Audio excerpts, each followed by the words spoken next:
Well, hi everyone, wherever you happen to be today. I am Michael Hingson, your host, as you are now listening to Unstoppable Mindset. We're really glad you're with us. And today we have someone who demonstrates unstoppability in a lot of different ways. This is going to be a fun one today compared to some of the ones we've had where we talk a lot about business and business practices and other things, which are fun. But today we're going to be talking to Lynn Griesemer.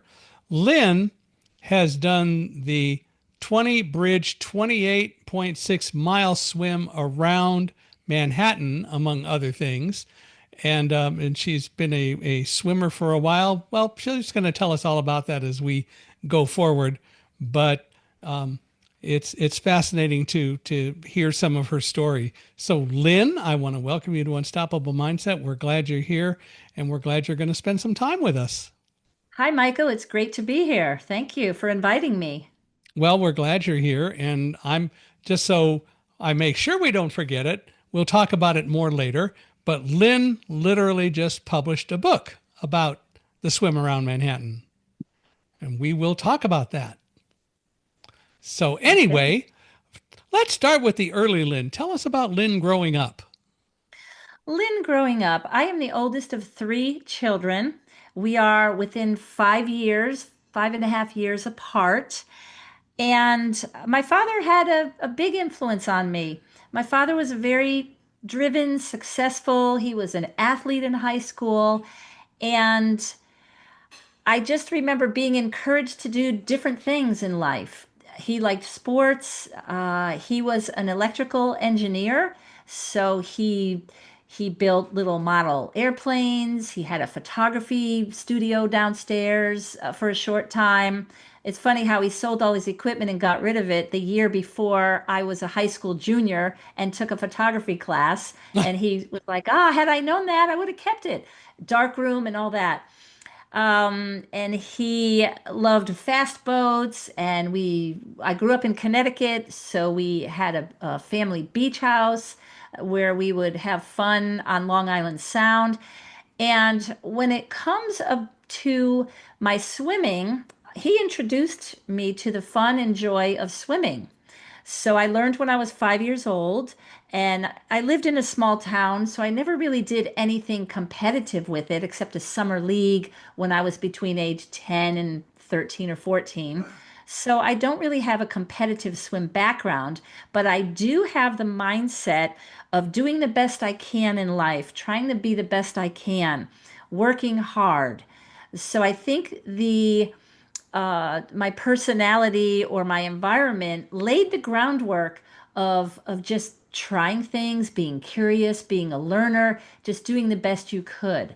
So I would say that would sum up the early Lynn. So you did swimming and all that, and so did you grow up in New York?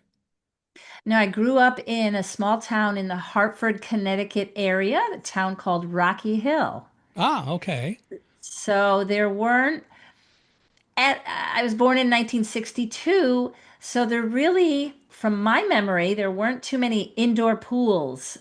There was outdoor swimming in the Yeah, summer, and the yeah, summers in Connecticut are defined from Memorial Day to Labor Day. right. Those were the short summer that you had. So the competitive aspect was just on a summer swim league. It was kind of fun. Uh, there were some lifeguards and coaches who thought that I had a talent in swimming, and they mentioned it to my parents. Oh, you should take her to the next level. But I don't know what happened with that. I don't think it was convenient. You know, a mom having three little kids within 5 years, and my father at the time was working on he was a young dad. He was working on his bachelor's degree and just very busy. So I don't know the distance they would have haven't driven me to get higher level coaches and the right kind of training. So it really, I can't say I regret it, or it was just a family Yeah. decision that no, competition was not really a part of my life. I did do some sports growing up, but it was minor competition. Maybe it was soccer, maybe it was softball. So things like that. Yeah, I didn't do much sports growing up either. It just wasn't what we did. My dad was an electronics and electrical engineer and ended up working at Edwards Air Force Base and actually supervised the precision measurements equipment lab there, Hmm. um, but wasn't sports oriented. But at the same token, we had lots of time in the evening to talk about religion and God and things like that. And he and I did a lot of that, which was kind of fun. But for me, I remember when we moved to California from Chicago, we moved when I was 5. And I think it was about a year later, maybe two, no more than, that I went swimming in a public pool. And I didn't know much about swimming, but I was in the pool. And one of the lifeguards took an interest in me. His name was Paul McIver. And I learned something about swimming from him. And then I did take swimming lessons. And I'm trying to remember when we had our first indoor pool in the area. I think maybe I was 10, but we also really just did swimming in the summer because it just got too cold in the winter. If people did it, they were pretty silly. I didn't. Yeah, correct. Yeah. So, Hmm. but I still enjoy being in the water and so on. So can't complain about that. Hmm. But swimming was just one of those things that I sort of did, played at it more than anything. But I did it, which is fine. Hmm. So you went to school, went to high school and all that, and then did you go to college?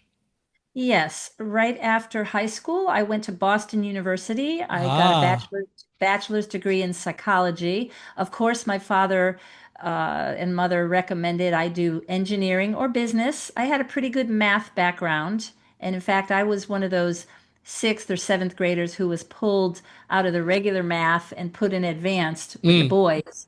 And but I stopped at trigonometry, and I didn't like the teacher, and I don't know, I just decided I would go into psychology, and I wanted to be a clinical psychologist, but things happen in life where my father said, "Hey, why don't you try this ROTC for the summer and Army officer?" And I'm like, "What?" Well, I don't know, but okay, I'll give it a try. And I went during the summer between my sophomore and junior year, and I ended up being awarded a scholarship, and that was worth a lot at Boston University. I yeah. would get two full paid 2 years full ride tuition, room and board, a stipend for being part of ROTC. Then you'd get commissioned and you'd have to do 4 years active duty. And I thought, okay, I'll accept it and I'll do that and I'll be an army officer and then I could then get my PhD after that. Well, while I was an army officer, I started getting I got my master's degree in human resources management and development from Chapman University out in California. I was going to say that's a long way away. Well, you can do this. They had like satellite offices. So I did 2 years at Fort Hood, Texas, and then 2 years at Fort Ord or Fort Mm, Hunter Liggett. And so that was the California influence of Chapman University is located in Orange, right. California. So it had a satellite office in Monterey, California. So I was able to get my master's degree then, met my husband, got married, had a kid in my first child in 1988. And so I didn't look to the PhD anymore and got out of the Army after 4 years active duty, but then did 4 years National Guard. And upon getting out, I got a job as a human resources manager for a trucking company. And it was a great opportunity at the age of 26 to be in a leadership position where the company had 100 people and overnight went to 300. And so I Wow. came in as a human resources manager. And so that was mid level, or you could say upper level management in the company of 300 and surrounded by all men. And that was fine. I really enjoyed human resources management. So I guess your question was, did I go to college? Yes, I have a master's degree. So what was it like with all those men? Did they give you the respect you deserved, or were there challenges? Uh, for the most part, I got the respect I deserved.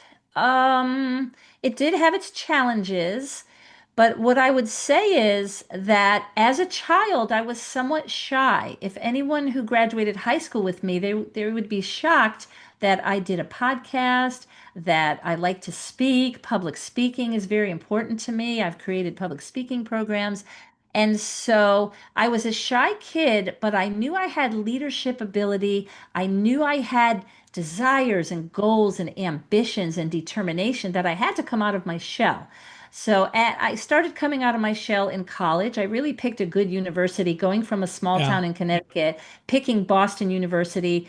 BU is like a microcosm of the world. I Hmm. think people from 120 or 130 countries go to that university. It's a great research hub, it's a great reputation.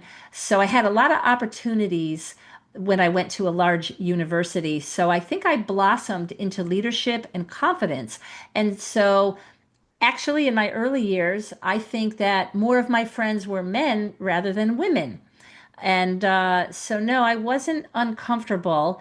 Where I ran into problems were the personalities of men who are either very misogynistic or very aggressive or had opinions that women are not highly Yeah. competent are the ones that I would probably run into problems with. Hmm. I could be a threat anyways, so I overcame various adversities, and I think what won out was my husband and uh, family. I ended up having six children, not while I was in the military. I had one at the tail end of getting out of my 4 years active duty, and then 4 years of National Guard. I think my third child was coming along, and then I became a full-time stay-at-home family mom. So when you were at Boston University, were you a Red Sox fan? I was a Red Sox fan in Connecticut because that was the closest. I lived Was two it? hours away from Ah, yeah. Boston. So it's funny, I lived within a short walk to Fenmore Square in my last 2 years on campus apartment on Buswell Ave or Buswell Street. And I could walk, but I was so busy with my college life that during my 4 years, I probably only saw four games. Mm. So, anyways, but yeah, it was great. Are you Mhm. still a Sox fan or have you No, switched? I'm not really. I haven't switched, although it was funny. I live here in Tampa, Florida, and the Stingrays, the Tampa Bay Rays.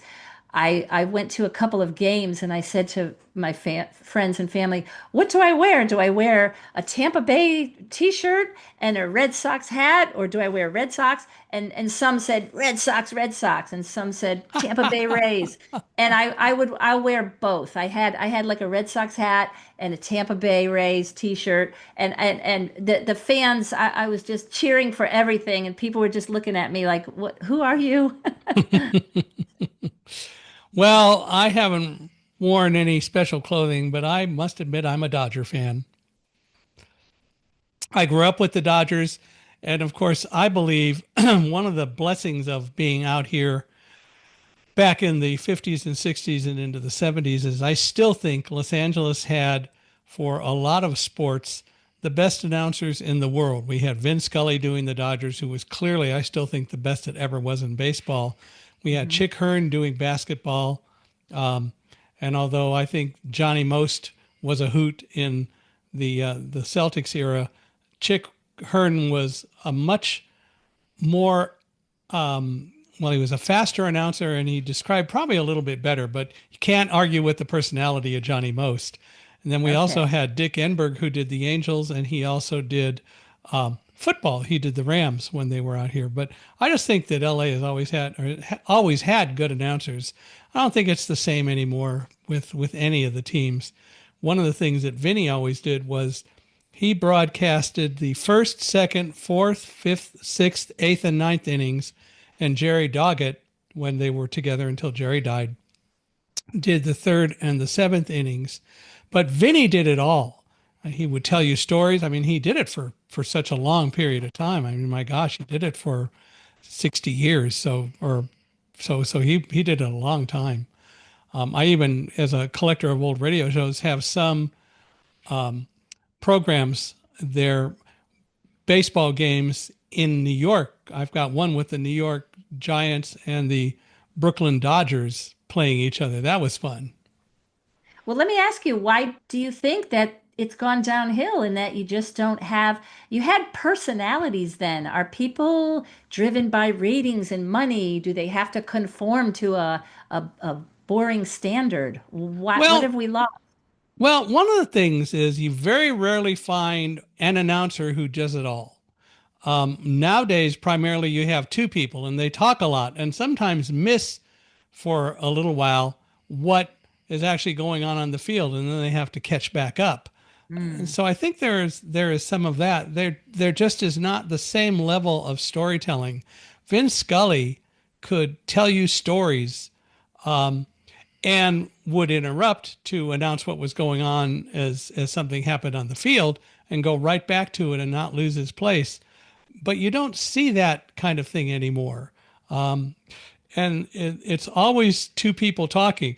It's really bad on television. Those people will talk through plays. You hear the crowds cheering, but the announcers aren't telling you anything about what's going I on, which is know. so unfortunate. You have to be a good storyteller and you have to be in the present moment and have the confidence to do the play by play. And then you Right. feel action, action.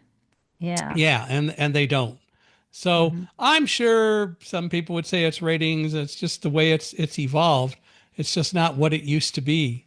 Even Hmm. when Vinny did television. So, for example, when they were broadcasting the Dodgers Giants games and other times, but primarily those are the ones I remember the most. And Vince Scully was doing the television part of it. He would still really announce the game. You would still get all of the play by play. So I could watch him on television, even though he wasn't doing the radio. And it went fine. He was a little bit more descriptive when he did radio or when they simulcast and he did radio and television, but you just don't see that level anymore. You don't see the knowledge as such, the storytelling, and the announcers aren't drawing you into the game. They think Yeah, they it are, but takes they're not. effort. It takes effort and it took personality and it was more interesting, it sounds like you're saying. Yeah. I think so. That's my opinion, but Yeah. that's kind of what I believe. So anyway, so you went off and you got your master's degree was in psychology? Human resources Human management resources management. development. Okay. Yes. So in the Army, I was a personnel officer. So I took an interest to personnel and human resources. So I guess that's an offshoot of psychology. Sort of is. Yeah. So so you did that and you went into human resources. And when did you end up stopping that? I was an Army officer between 1984 and 1992, Right. and I had three kids by the time 1992 came around, and then I had three more children between 1993 and 2002. So But it you were was, home for those. I was home for those. I started homeschooling, so I did keep myself active and busy intellectually and just had a fun family upbringing. I embraced the family, and that's very important these days. A lot of people, they're trying to do it all and they're running around. And Yeah. I was busy. I did a lot, but yeah, there's a time and a place. So when you ask about my swimming has just developed or blossomed in the last few years. For many years, I would swim laps in a pool around my family. Early morning, drive out, just go for swim for 40 minutes, come home, husband went to work, or later at night, a couple times a week, I swam in a pool. And then I think what really started changing was in 2015, we moved from Northern Virginia, the DC Mm. area, down to Tampa, Florida in 2015. And so I had an opportunity to do a little open water swimming, maybe 1 mile, maybe once in a while 2 miles. And I always wanted more, but there wasn't anybody out there. I didn't know who would swim further.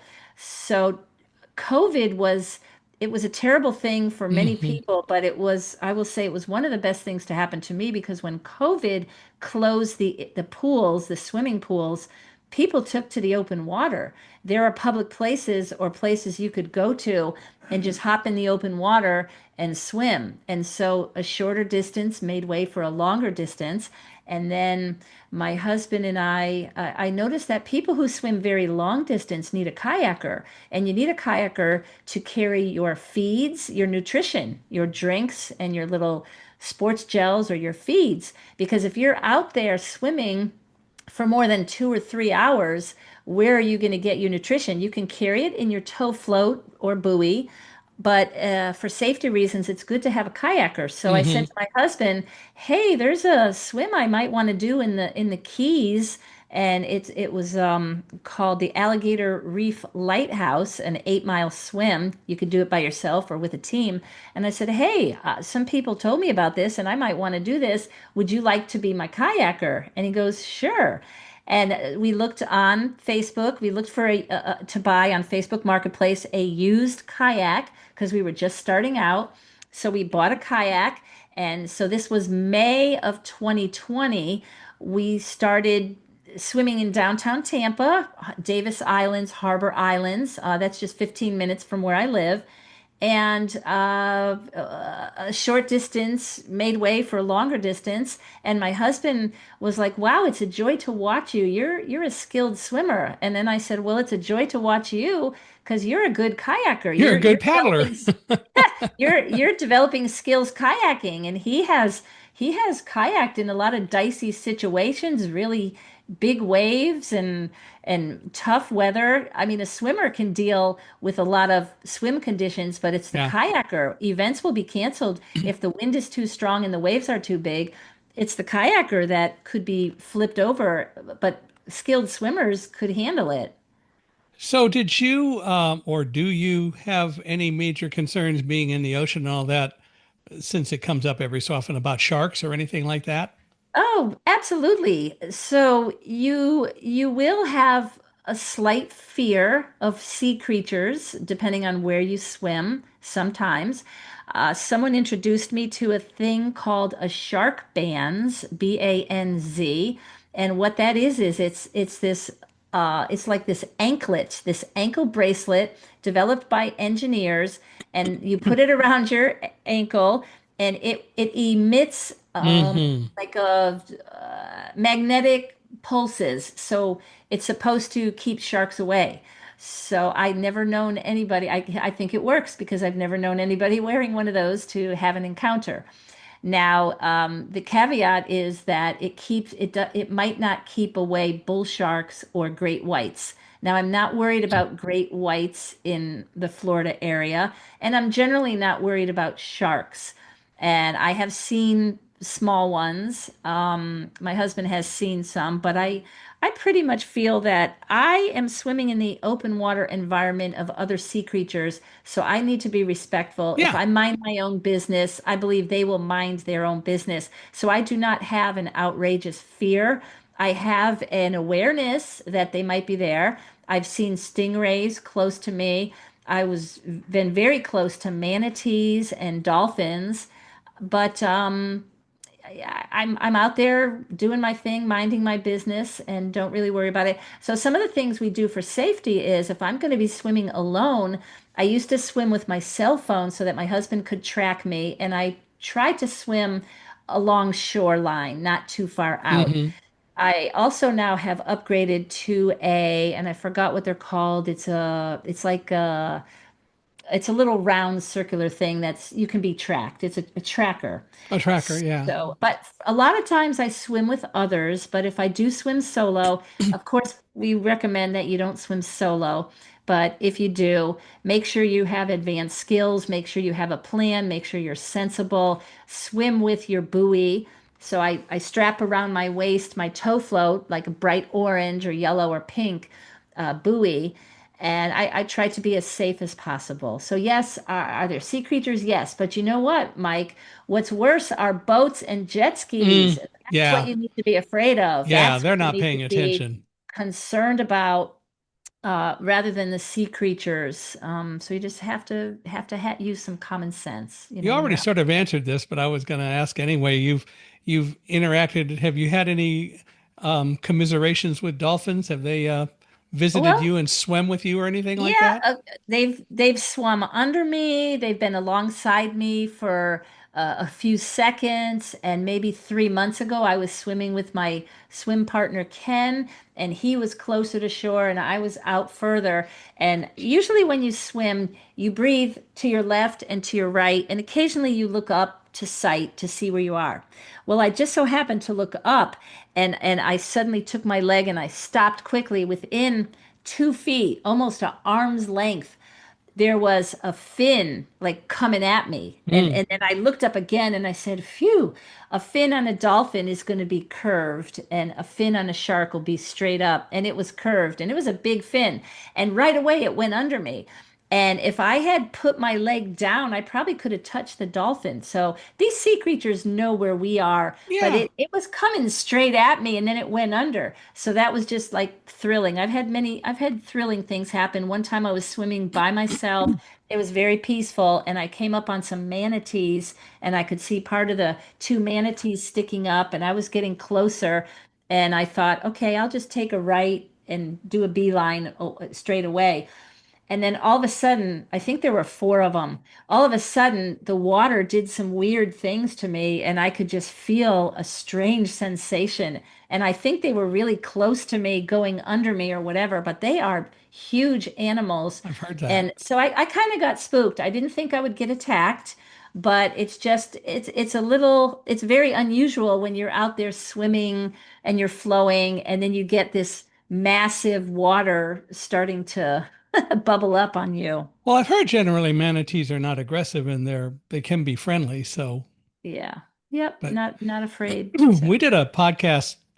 Well, it was early 2022 with a software engineer named Matt Rock. And Matt really didn't want to talk much about software engineering. He wanted to talk about what he does when he's not being a software engineer. And that is that he likes to swim in the Pacific Ocean. He lives down here in Dana Point in Orange County.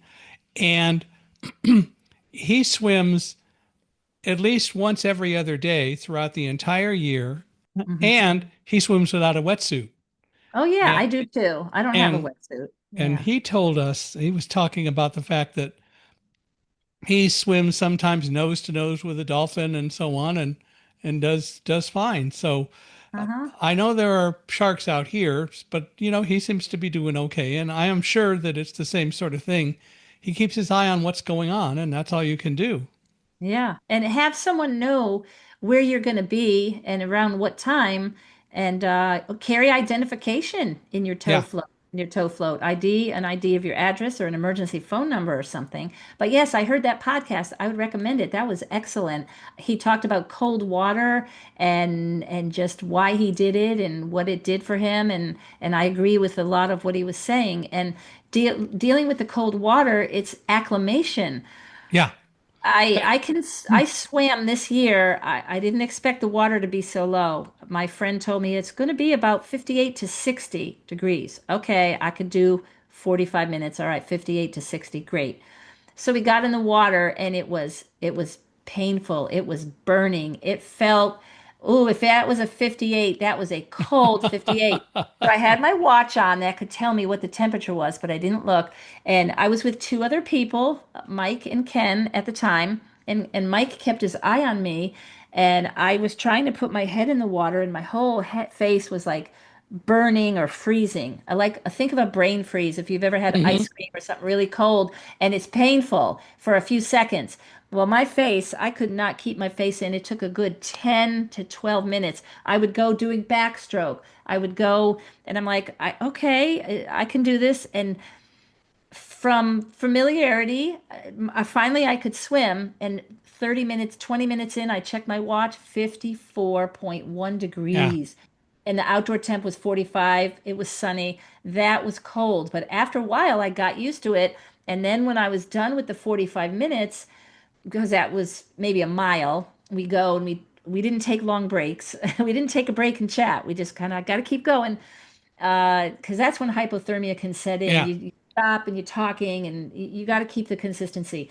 So when we finished, I was like, this is feeling okay. I could probably do 10 more minutes. And then, but I was proud of myself. But so you can go to lower temperatures if you slowly acclimate to it, but you have to be sensible. You have to know what are the signs of hypothermia.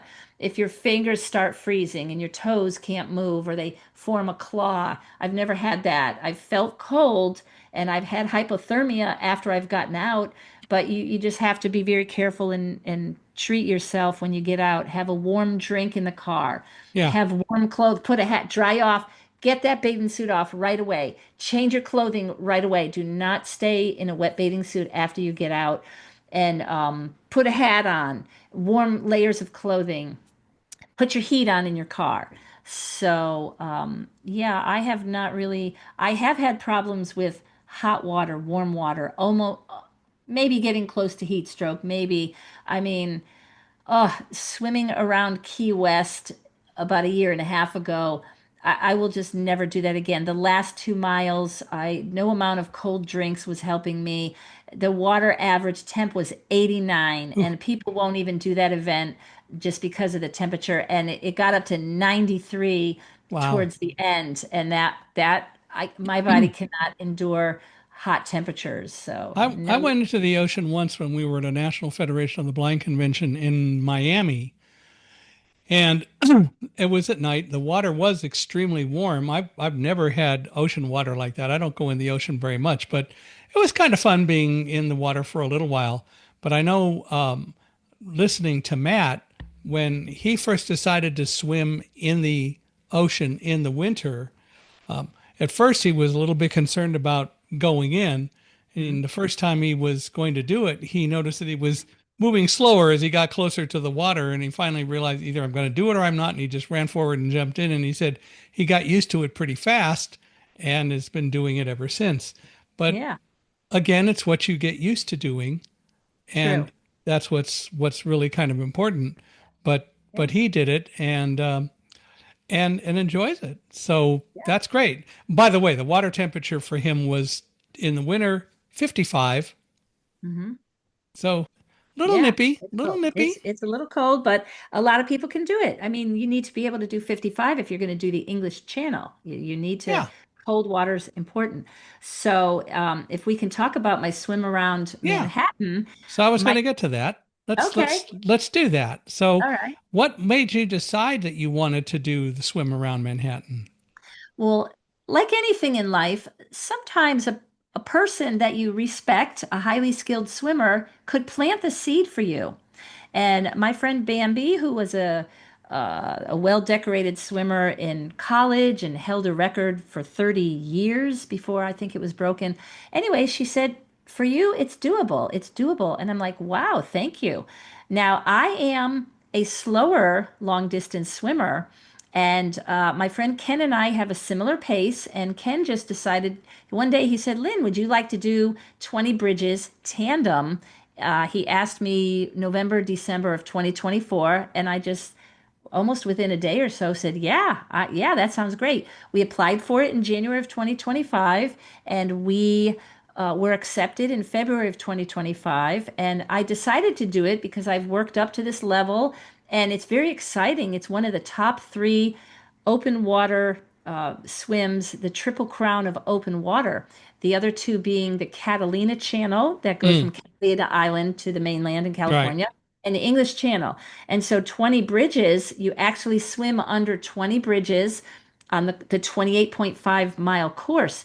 It is very much current assisted, which is great. So you need to really be able to swim, I would say 17, 18, 20 miles strongly because you're gonna have a push. You're set up to have a little current assist. Now, sometimes you have a current going against you, but it wasn't too strong what we encountered. So is that the So that's the longest of the three, right? The English Channel is what, that's, 19 yes, that's the miles and longest Catalina is distance. 26. Yeah. You're right. English Channel's around 21 miles Oh, okay. and Right. Catalina Channel's around 21 miles. It's going to vary based on the current and what you have to deal with, but it is the longest, but it actually was very, the experience was wonderful and Now, it wasn't difficult for me because I think I was very well trained. now, what do So you mean you had to apply for it? All right, they don't accept just anyone. You have to go online and put in an application. What is your background? Have you done how many 10Ks have you done? What's your longest swim? What is your time in 1 hour? How many yards can you, how fast can you swim? And they will need to chart whether you are a candidate to be successful.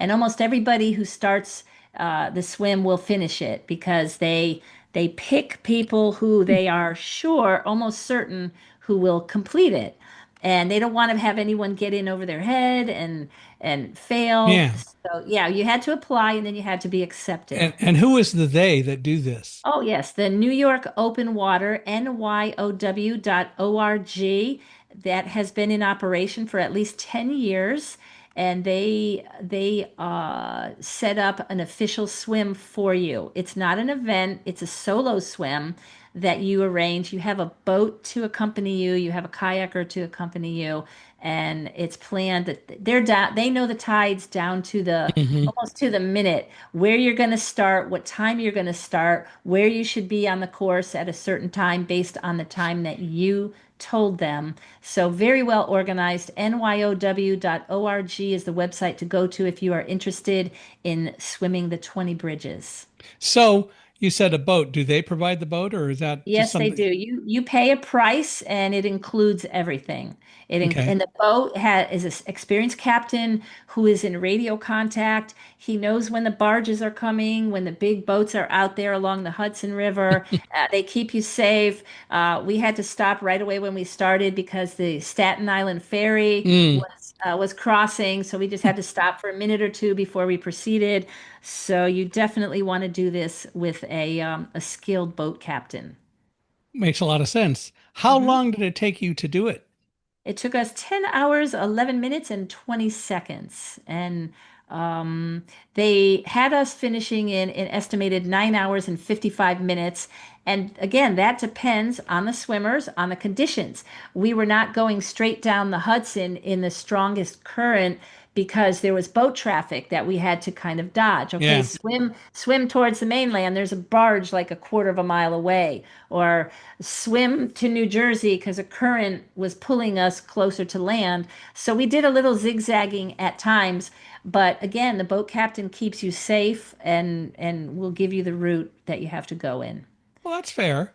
Yeah. But so, so what was it like? You were in the water for over 10 hours and It was exhilarating. I was on such a high, and this is what determination and your mindset gets you. I was ready for it. I was certain I would finish, even though I had 2 weeks leading up to it. I had a few injuries, a lower back strain, my feet, I had soreness in my ankles and feet, strain from too much walking. But I was okay. I got in the water, and what it was like was a positive mindset throughout the whole thing. It was nice doing it with a partner, my swim partner, Ken Morgan. We had, as a tandem couple, we had to stay within 5 meters of each other. We couldn't draft, believe it or not. There is possible for you to draft when you're swimming if you're right up on someone's feet. I guess they can pull you along. So you can't do that. No cheating. Stay within next to each other within 5 meters. And the water was clean, believe it or not. I was going to ask that. The water was clean. I've swum in dirtier water sometimes in downtown Tampa at times. But no, I felt invigorated. I felt excited. I was happy. Everything worked out well. The water temperature was 74 to 76 degrees. The weather was sunny and warm. A calm day. Yes, we ran into rough water towards the end, but you're going to run into rough water in the Hudson as you get to the finish line to the south end of it because it'll be usually in the afternoon and boat traffic and whatnot. But I would say I was proud of myself for finishing it. I did not get sick. I don't think I had anything wrong. Nothing went wrong for us, in my opinion. Wow. Now, you also were the first person to swim around St. Petersburg Beach. Yeah, St. Pete Beach in Florida. That was about 3.5 years ago. I decided that my swims were getting longer. I've swum around 69 different islands, many in the Tampa Bay area and many of the most of the big ones. And so St. Pete Beach, at first, I thought long ago, oh, that's 17 or 18 miles. That might be too long. And so when I looked carefully at it, it's close to 13 miles. And my husband planned it well. We had a couple of kayakers. One that took about, oh, I don't even remember, 7 hours and Mm. some odd minutes. And that was we had a kayak change. We had someone escort me for 3.5 hours and then someone else 3.5 or 4 hours. My husband planned it to the tides. Very important not to just jump in a body of water and think you can swim around it. You must see what is the water flow going to be like? What's the wind doing? The currents, the high tides, the low tides. And when you go around an island, every point's going to be different. You'll be at the Hmm. north end, south end, a pass going around that. You'll have both the intercoastal and the Gulf side, or whatever. So there's a lot to take into effect. So I did that one. I've swum around Clearwater Beach. I was the fifth person to do that. Clearwater Island. I've done Anclote Key, Davis Island, Treasure Island. What are some other big ones? But yeah, What? New York, Manhattan was the biggest. Oh, How and I've come? done Anna Maria Island. Anna Maria Island was 17 miles. How come no one had ever done St. Pete Beach before you? I don't know. I asked around, and Mm. one person said maybe somebody could have done it in a training swim, but I got official credit for it. Wow. Maybe in history someone could have swum around it, but I made sure to go through the Marathon Swimmers Association, no, Federation, MSF, Marathon Swimmers Federation, and you have to have observers. An observer Yeah. has to watch you. You can't cheat. You can't be hanging onto the kayak or be dragged. You have to be swimming out without a wetsuit by yourself. The feeds get thrown to you. An observer will count every 30 minutes. Someone will count your strokes. They will take the wind temperature, the water temperature, and they will make observations. Is there any wildlife nearby? So to make it official, you have to, dot some I's and cross so many T's. So have you already done, or have you done the English Channel and Catalina yet? No, and I don't think I'm interested in doing that. I am a slightly slower swimmer, but that wouldn't stop me. I know someone of my pace who has completed the English Channel. I feel that the water is colder. It's colder. The Catalina is very fierce. Catalina Channel. Mm. I had a friend do this last year, and she is a highly skilled, fast, strong swimmer. And she had a hard time with it. She completed it, very proud of her, but she got a little seasick during it and Mm. couldn't keep her feeds down. And basically, when she got in at night, this is a really hard thing about open water swimming. When you can't get in the water and feel the sense of how the waves are going in the water, she couldn't tell what direction the water, it was chaotic. So she's swimming in rough water. It was chaotic. It was cold, and you can't see anything. You're out at sea. I love island swimming. I can see land. I can enjoy. I don't know that I would enjoy Catalina, and I don't have the desire or the ambition to do Catalina or the English Channel at this point. Maybe I would do the English Channel, but it requires a lot of training. And my Yeah. goal lately with swimming, my goal is to swim a 10K in all 50 states. I've done 15 already. I've got 10 planned for this year. And I'm excited to be an adventurer and explore new bodies of water. I have to do a lot of research. I have to check the cleanliness of the water, the safety of it from a distance, and then just show up to that state and show up and jump in and do that body of water. So I like the idea of a 10K. It's manageable in my life. I can keep up with the training to be ready to do that. Last year, I did 3 different states in 3 different days, and some of that involved a 6 or an 8 hour drive to the next state and then get in and swim for a little over 4 hours. And I find that exciting. And I do not like events because, and this is what I really like to share with others is that I am not the top of speed in long distance. I am actually in the bottom 10%. And if I'm going to win an award, it's for my age group because I'm like the only older, swimmer over 60 in my age group doing it. So I don't care for events. Events make me nervous. There's just a lot of people, a lot of activity, a lot of excitement. So I've done a few events, Key West. Swim the Suck was excellent in Chattanooga, Tennessee, and the Swim around Charleston was also excellent in Charleston, South Carolina. Hmm. Another event I did, it's leaving my mind, but anyways, But part of what you really like is to have fun. I like to have fun. I like to be adventurous. I like to chart my own course. Yeah. An event tells you, see, that the problem with an event is you pay and you sign up and the date is selected. Well, what if you show up and the conditions aren't that great? My husband and I swam around Fort DeSoto, and that took us 2 years in the making. It's like a triangular shaped out in the middle of the ocean, and you're going to get all kinds of currents. And to nail that and to swim it the first time, I did it in like 5 hours and 15 minutes, and it was like over 10 hour, a 10-mile swim. And I'm really proud of Fort DeSoto. And the people who used to do an event would do three-fourths of it. They cut off the part where if the current was doing something. So it was an event many years ago, but it was not the complete circumnavigation. And Bob and I picked a date just 2 days in advance. Lynn, we've been waiting to do this. The conditions are going to be great. Let's do it. So I think I did that in November of 2023 or 2022. I can't remember.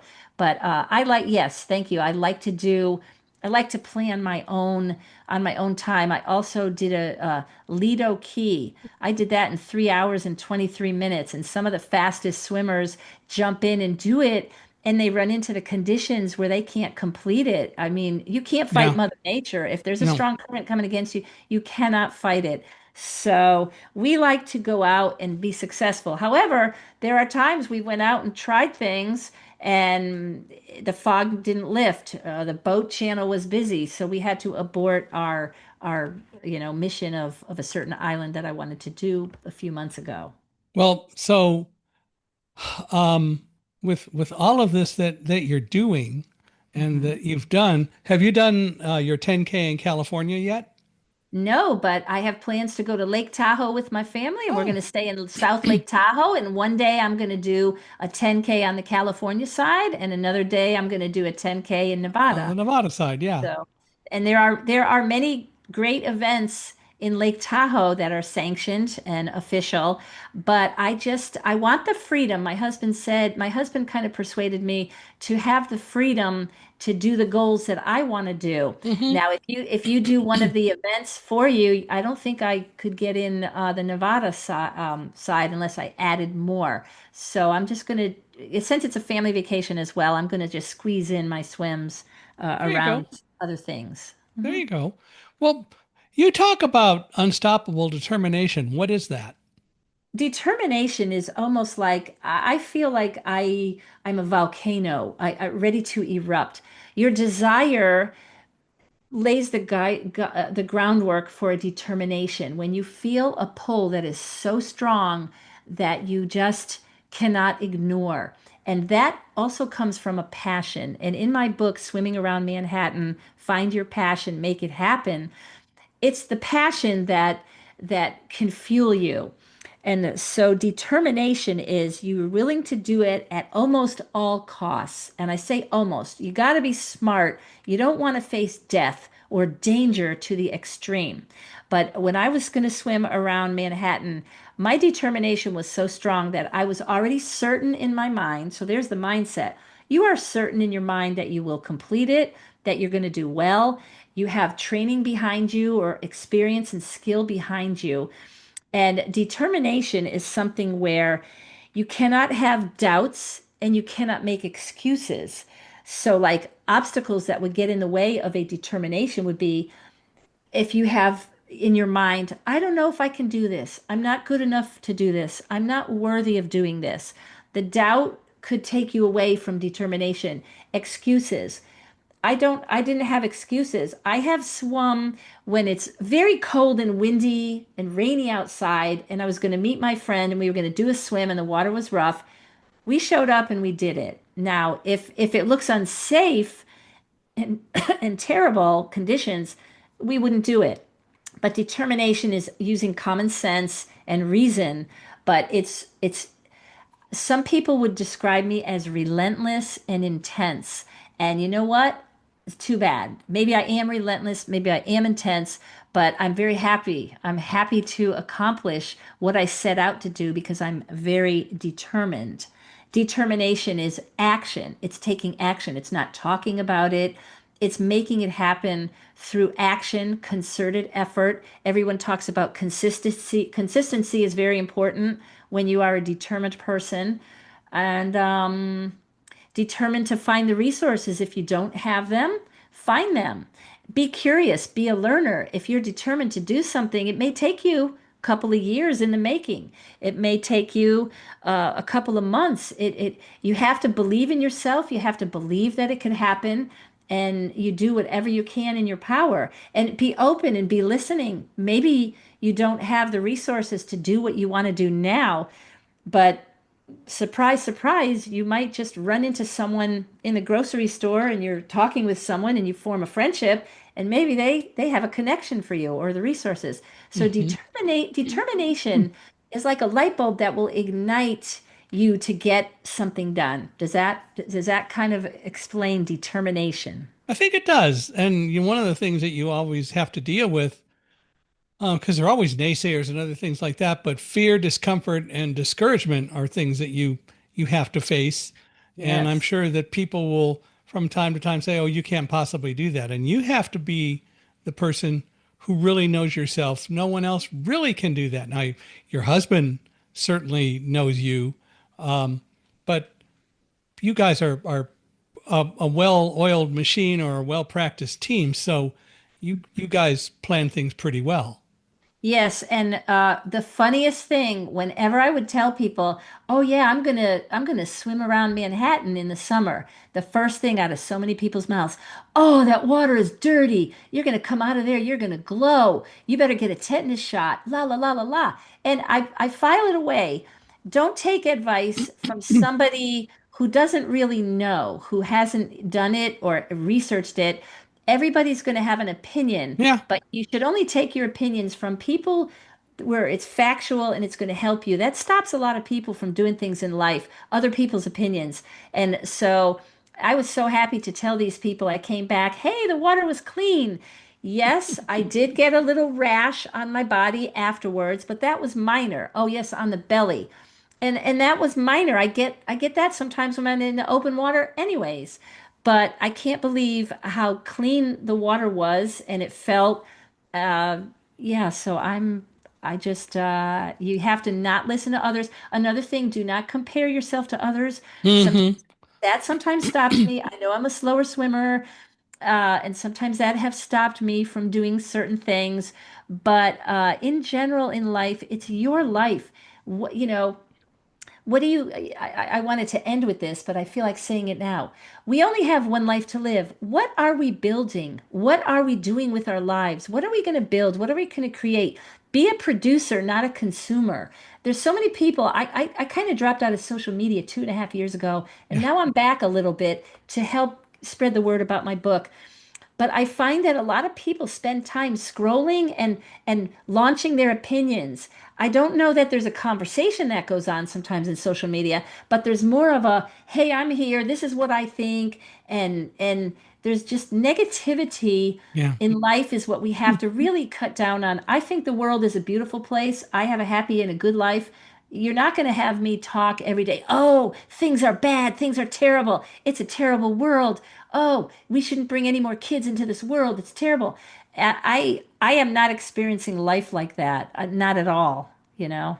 Well, and there's no sense in experiencing life like that. Life is an adventure. Mhm. We should always be learning, Yep. and those are things that you talk about, and that makes perfect sense. Uh, Yeah. I'm a believer that if someone says something, I will, as you sort of said, file it away. But it's up to me and I will listen to whatever anyone has to say, but that doesn't mean I'm going to follow it. That doesn't mean I'm going to take it personally.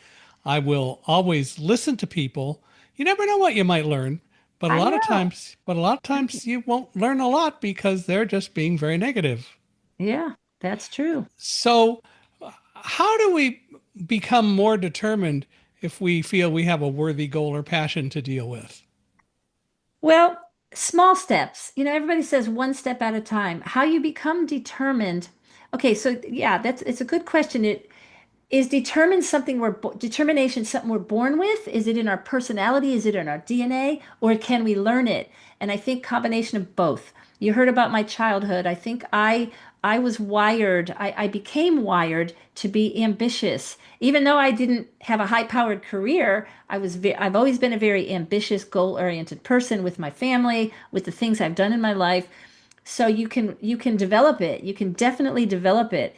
And you develop it by looking around and finding, first of all, what are you interested in? What do you like doing? And if you don't know what you're interested in, don't know what you're doing, think to yourself, what is it that you seem to do when you don't have to work or when your obligations are set aside? What are you drawn to? What were you drawn to when you were a child? What is it? And get out there and travel a little bit, or do music, art, and physical fitness as a way to explore what you might be interested in. You can stumble across things. If you're not open-minded and you're very closed, then you might not find something that sets you on fire. What enlivens you? You have to figure out what enlivens you. Why are you here on this earth? Why are you the individual self? What are you here to do? I don't think you're here to scroll on social media, to sit down and watch TV for 2 to 3 hours.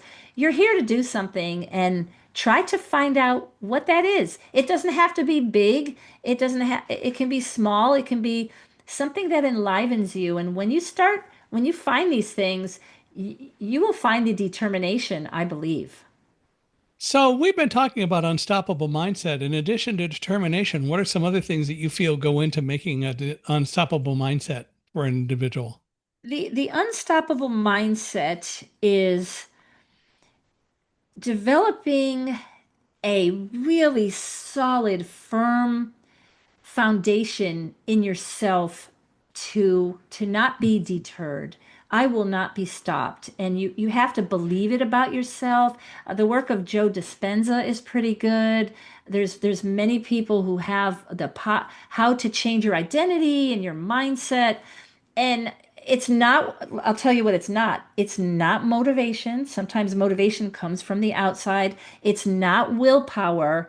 It's something different. I don't know what the word is. The word, it could be passion. What is at wanting to explode out of you? And are you squashing it down? Are you stopping it? So I think that the mindset is a belief in yourself, a certainty, a sense of certainty. And if you don't have the sense of certainty, start doing little things that build your confidence. Let's just say you're an artist and you make jewelry or you want to paint something and you don't have the confidence in yourself, but you know you're good, you're determined, you want to go sell it at a craft fair, you want to sell it online. Why don't you start giving away little gifts to people in your family and just see what kind of comments they make? Do little things. Do things on a small scale that is safe before before it's required of you to do something bigger. Yeah. Well, I think that's important, and I think it's about conviction. It's about you deciding what you want. And again, as I discuss and talk about, I'm always going to listen to what other people have to say, whether I'm going to follow it, whether I'm going to remember it. That's my choice. Yes. I think everyone can offer advice. They can offer good advice or not. It is so often true that free advice is what it is, and it's worth exactly what you're paying for it. But by the same token, you never know what you'll learn, but you got to be open to the possibility. But ultimately, you make a choice, it's your choice, and you live by the choices you make. Yes, it is. And I think With age, it can come easier. I Hmm. mean, I'm fortunate enough to know to from an early age. I think I've always been a nonconformist, so it's never been hard for me to do something different, to do something really unusual and unique that I've never done before. Like 15 years ago, I discovered raw food, so I became a raw foodist, eating nuts and seeds, plants, vegetables, green, and I was so healthy and I loved it. Nobody in my family or nobody I knew had, exclusively raw foods. I got Hmm. so healthy. I loved it. I had a dehydrator. I still have all the equipment. I'm not 100% raw food now, but there was a time where I did something totally different. Why? Because I'm a seeker. I'm just looking around for things to try, something to make myself healthy. What's different? What's interesting? So if people want to get your book, Swimming Around Manhattan, where do they get it?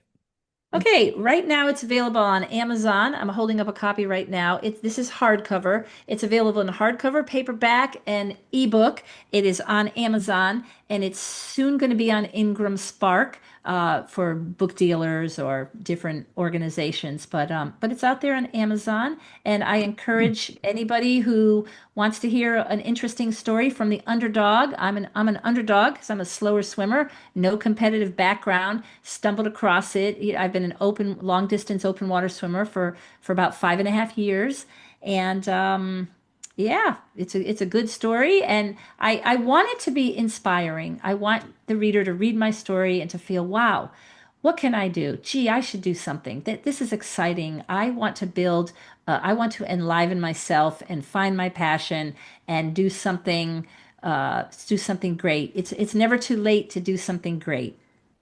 If somebody wants to have an unstoppable mindset, what's one piece of advice you would give to people?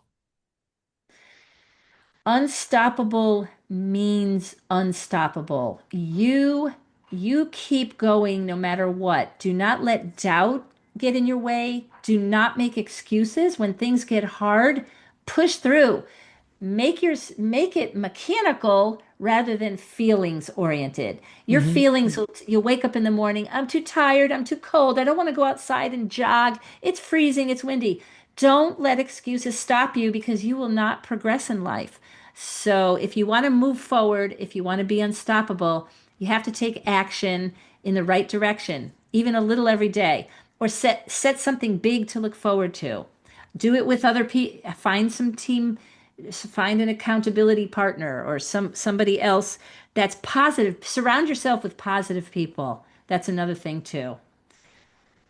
It's important to do. Well, I want to thank you, Lynn, for being here. Lynn Griesemer, this has been fun and enjoyable, and I really appreciate all your knowledge and thoughts about unstoppable mindset, which fit right into this podcast. Congratulations on the new book, and I hope Thank people will go read it. They'll go get it and read it. So that will be a good thing. If people want to reach out to you, how do they do that? you. Lynn at lynngriesemer.com. They can check out my website, lynngriesemer.com. And I will have Griesemer is spelled. Griesemer. Okay. I'm a little bit on Facebook, a little bit on Instagram. I'm on LinkedIn. Just use my name, and you'll be able to find me. And wait, before we finish, I need to tell the listeners here to listen to your book. This host, if you have not listened to Thunderdog, I listen because I listened to it on audio. Michael Hingson is a New York Times bestseller, and this book is a fantastic story that the whole nation should know. He was in the South Tower in North. 2001. Okay, and the plane hit the 98th floor, and Mike was in the 78th floor with his dog that led him, along with other people, all the way down the stairs to life. And it's a fascinating story. I loved how you talked about being an advocate for the blind, and the ebook version. You make sure that the ebook version we have 76 color photos in the book, and we have a description of what those color photos are, and that is friendly to blind people. So if you ever keep in mind people who have disabilities or differences in life as you go through life, and including everybody. And I didn't pay her to say that, sports fans. Just saying. Well, Lynn, thanks for being here. I want to thank all of you for being here with us and listening to or watching our podcast. I'd love to hear from you. Feel free to email me, speaker@michaelhingson.com. So again, that's speaker at michaelhingson.com. And that email is as it is because I am a keynote public speaker talking about teamwork and trust in a variety of things. So if anybody needs a speaker for an event, love to chat with you, speaker@michaelhingson.com. Really, we would all appreciate it if you'd review this podcast wherever you're listening or watching. Please give us a review. And if you know anyone, and Lynn, you as well, who knows anyone who you think ought to be a guest on Unstoppable Mindset, please give us a mutual introduction. We're always looking to meet more folks. But again, with all of that, Lynn, I want to thank you for being here. This has been absolutely wonderful. Thank you. Thank you. If you're ready to go deeper into the ideas that shape how we see ourselves and others, I have a free gift for you. Head over to michaelhingson.com and download my free ebook, Blinded by Fear. Keep learning, keep questioning, and keep choosing to live with an unstoppable mindset.